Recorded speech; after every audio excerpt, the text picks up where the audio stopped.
All right, let's talk money. A new study from Bankrate.com shows more millennials are being supported by their parents as they head into adulthood. This financial dependence is putting their parents' retirement savings at risk. You just won't hire Gen Z employees. No, we don't. It's been a nightmare with... But here's the reality. A lot of parents are still paying their adult children's bills at an alarming pace. So much so that it looks like a lot of these parents are never going to have a shot at retirement because they're spending too much money supporting their children. In fact, the largest beneficiary of this is Gen Z. So these videos have been popping up. Like, look at the first one. Adult children destroying parents' retirement dreams. Destroying is, wow. Some adult children are putting their parents' retirement at risk. And then this one, I mean, classic, right? Dr. Phil grills lazy Gen Z kids. Get real. I want to take a little bit of time and really drive home an assertion that blaming younger generations for not being able to retire is not only absurd, but dangerous. So this is a baby. They're small. They just got here. They don't really know how to do much, and it's mostly because they just got here. They're still building and kind of forming. These are adults. Ideally, they're done forming, at least done, physically forming. And I think a big hallmark of adulthood is that like prefrontal cortex development, that full developed brain so that you can make decisions and plan and think ahead well. And the definition of adulthood really changes from like culture to culture and countries. Some places 18 you can drink, 21 smoke. And a lot of science is validating the fact that your brain doesn't fully develop until like your late 20s, early 30s, really. So here are the two groups of adults in question, right? You have the Gen X, Boomer, 50s and 60s, and then you have their children who are the Gen Z, millennial, like 20s and 30s. But I would argue it actually makes sense to think of these two groups in terms of adult years. So what do I mean by that? I just took each of those age groups and subtracted 18. Because in my opinion, when you're a kid, it's just so different experientially than being an adult. When you're an adult, you make big adult decisions, right? You are finally like the driver in your life. Most kids are not. Most kids don't decide what they do all day. Most kids, don't decide on careers and make financial decisions that are consequential. And so to me, to count those years doesn't do the argument justice. So for this argument's sake, really Gen Z, early millennials are 0 to age 19 in just adult years. And then the older adults are 30 to 49 adult years old. And isn't that, way more stark of a difference? I think this is a better way to show how much adult life experience you have when you get to that older adult range versus someone who just entered adulthood. Okay, and I really just made this distinction for a couple of reasons. The first is just a reminder that, whenever you do anything new or are starting anything, you're going to make mistakes. You're going to fall down, you're going to fail, you're going to indulge in bad habits. And the idea is through this life experience and consequences, you grow and you learn. And then in that learning, eventually you become, the successful adult that you grew to be. But the failing and the confusion is part of it. I just do feel like sometimes a lot of the older generation expects like young, new baby adults to just have it all figured out, to have that lucrative career and relationships figured out and, where they want to live and just have all these details hammered out just right away without going through the necessary steps and mistakes that they very likely went through. Even if like they experienced success later on, there's very few people who just like, it is a straight shot, And the second reason I bring up, comparing adults really just by their adult years is because, someone in the older generation might say, my kid is just a financial mess. It's their decisions that are causing all of this financial mayhem. This is ignoring the fact that the financial landscape today is so much different, so much harder to successfully navigate than it was in the past. College education has skyrocketed compared to what it was, and the loans that most people have to take out. And so people at the very beginning of their lives are just saddled with loans and student debt. And whether or not, it's their fault that they took it out, these are people just starting out in their lives. The bottom line is the average cost of tuition has skyrocketed. in the past couple decades without delivering any of that like additional value. And I don't think it's right to expect someone, again, at the very beginning of their life to fully understand what the financial implications of all of these major decisions are. The system is predatory. And then, once we get past the cost of college, right, it's like housing, just living costs have exploded since then. And then the same job that you could have gotten in the past, right, doesn't deliver nearly the same amount of power when adjusted for inflation. It's just undeniably a much more difficult environment to start out in. And then maybe you say, okay, but really, my child is genuinely just irresponsible with money. They just spend it frivolously. They don't save. They just don't have the financial habits of a person who's going to be successful with money. So why is that? Why don't they have these habits starting out in their adult lives? It's funny, even Dr. Phil, who's actually in one of the slides earlier with the title Blaming Gen Z, has another video says why enabling a child is more about you than them. And sure, a big part of adulthood is taking ownership over your decisions, taking responsibility for the things that you do right and wrong, and learning from your mistakes. But undeniably, the role of a parent is to set a good example, to not only have guidance for them, right? Show them right and wrong and how to thrive in society, but also model good behavior and model the positive things that they want to see in their own children. So I'm not a parent, so I'll back off at this point a little bit because I know parents don't like it, understandably, when non-parents talk about parenting. It just is true that the best way to have children with great financial habits is to model them and then explain what you're doing. And there's a good chance that if all your kids, just don't have good financial habits, or they have, emotional problems or trauma that often, translate into financial messes, maybe that's a little on you. Another big argument is, there's so many more resources today than there ever have been on finances. And I would say absolutely. Now you can listen to podcasts and watch videos on the internet about financial health and, building wealth and all of these topics. Whereas before, it was mostly relegated to like books or you had to attend a class. But, I'm using Dave Ramsey just because he's like a big famous example. But those things have been around for a long time and available, like totally available in libraries if you couldn't afford to buy the books. Or I think Dave Ramsey said that in when he started talking about finance, it was in like local churches and different classes, and there's community center courses. There's so many ways to have had the opportunity to consume them back then as well. So I'm going to zoom in and just talk about Dave a little bit, who I know is a very controversial figure in the financial world. And he's controversial mostly for the tone that he takes to deliver his advice. Actually, let me find... This is what he looks like most of the time when he's giving his advice. Even though his principles are delivered pretty harshly, it's sound financial advice.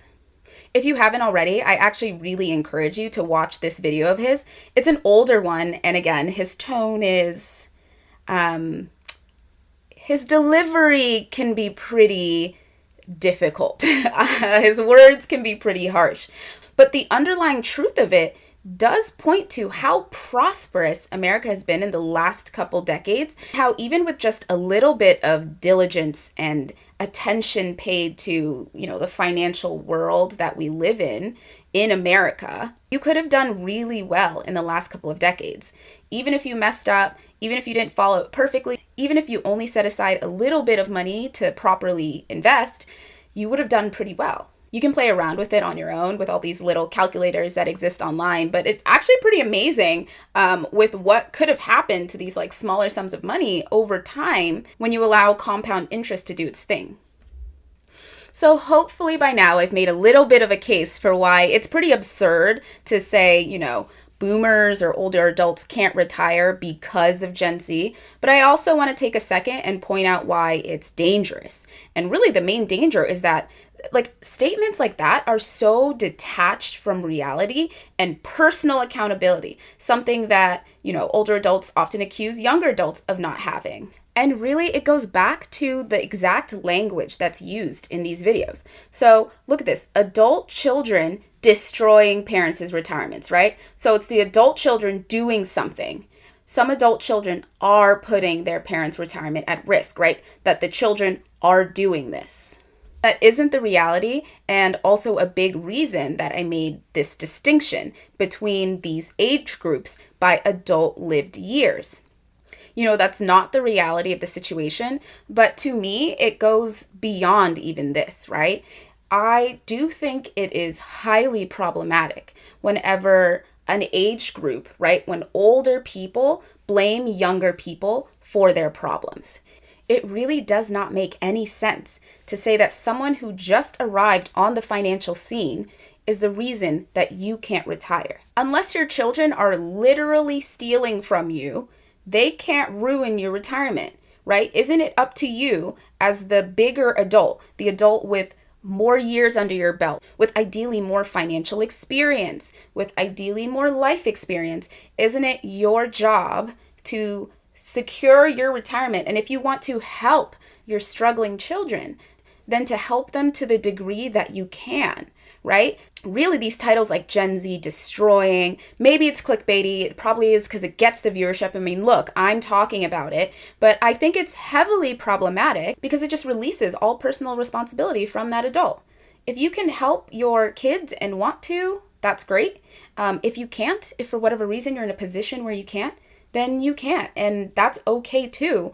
But if you help, even with the best intentions, and it drains you, and now you're in a difficult position, you did that. That was not your children. Your children were the beneficiary, and hopefully the relationship is good enough where, when they come into their own and in their working lives, ideally get past this and do well, that they can help you. All of these are personal decisions that are made. And I know the common rebuttal is like, how can you just watch your children struggle? You're going to do anything you can to get them on their feet. But there's a right and a wrong way to go about something. And, if you're now in a position where you are struggling, that doesn't help either. So I want to go into some hard truths that I think actually reflect what's going on. And I know a lot of them sound really mean, frankly. But I think this is truly it. It's not the headlines of like Gen Z, preventing their parents from retiring. I think these following statements are more likely what's really going on. So these are some of the harder truths. You were never going to retire. Reaching retirement is so difficult. It's so difficult. So don't blame yourself if you never got the nest egg that, you really found out that you might need, because it does take, for most people, just like decades of saving. It takes caring about your financial life, which is hard when not everyone finds finance interesting. But that's what it requires. It requires you keeping and tracking and learning. It's work, especially in the beginning. It requires consistent earnings. And sometimes life happens where, you have different things going on with your jobs, and maybe you stayed home for a period, and reading and knowledge you have to acquire because the financial landscape, is changing and difficult. So, but that's all to say, you can't say someone ruined your retirement plans if you probably were never going to retire in the first place. And I think that's true for many, many, many Americans. So, the economy changed in ways you didn't expect. It worsened in a lot of ways. Pensions went away. I don't have the numbers on this, but it does feel like being laid off is more common now than the stability that was expected in decades past. But that might be the culprit rather than the adult children. Also, adults have been around for decades to vote, to think about policies, to kind of ensure that the amazing financial landscape they enjoyed was there for their children. That is such a big part of passing down a society, right? Children inherit what you've built and what you've done. And so if it's worse, then it goes back to taking responsibility. Why is it worse? Who were adults? Children can't vote. So is it Gen Z's fault retirement isn't possible when they were children? How can it be Gen Z's fault if they were non-voting children when a lot of the economic policies that have eroded the middle class happened while they were kids? it's on the adults. It's on the older adults who are complaining, right? If you were alive in the last couple of decades of voting age and could participate in politics, then what you did or didn't do is applicable here. Here's another hard truth.